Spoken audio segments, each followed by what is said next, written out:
馬太福音第4章。後來耶穌本聖靈帶去曠野，受魔鬼嘅試探，禁食40日夜以後，耶穌就肚飢，該試探人嘅進前來，對佢講：你那係上帝嘅來，命令了條石頭變做麵包啊！耶穌應講：聖經講，人嘅生存唔係單槍靠食物，係靠上帝所講嘅大計劃。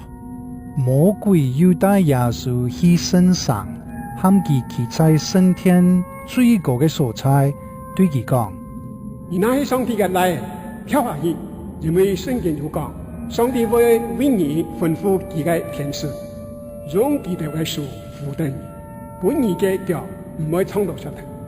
耶穌應講：仲係聖經也講，做唔得試探主，你嘅上帝。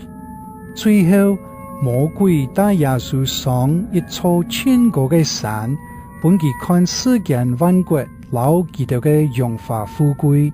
魔鬼講：你那係可以下來拜我，我就將你一切全部給你。耶穌講：撒旦，閃開！聖經講，愛拜主，你嘅上帝，單單侍奉佢。咁樣，魔鬼就離開耶穌，由天使來服侍佢。耶穌聽到約翰本人關在監獄裏，就上到加利利去。佢唔係在拿撒勒，反轉去係在迦百農。佢上在西布倫和拿弗他利嘅地區，接近加利利湖。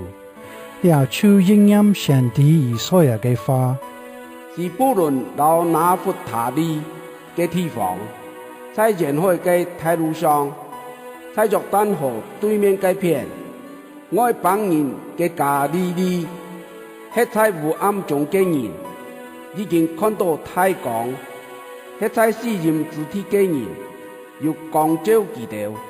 對這事開始，耶穌從頭嚟講：你哋愛希切吹哦，因為天國會實現嘞。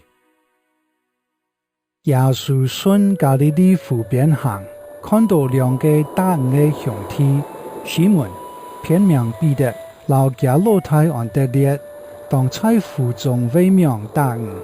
耶穌對佢哋講：來聽我，我愛本你哋得到人，像大道魚一樣。佢哋即是表下命嘅，聽耶穌去。耶穌又向前行，看到另外兩個兄弟，就是西庇太嘅仔雅各和約翰。佢哋同阿爸腳下在船上真理無恙。耶穌扶手佢兩下，佢哋即是離開船，留阿爸聽耶穌去。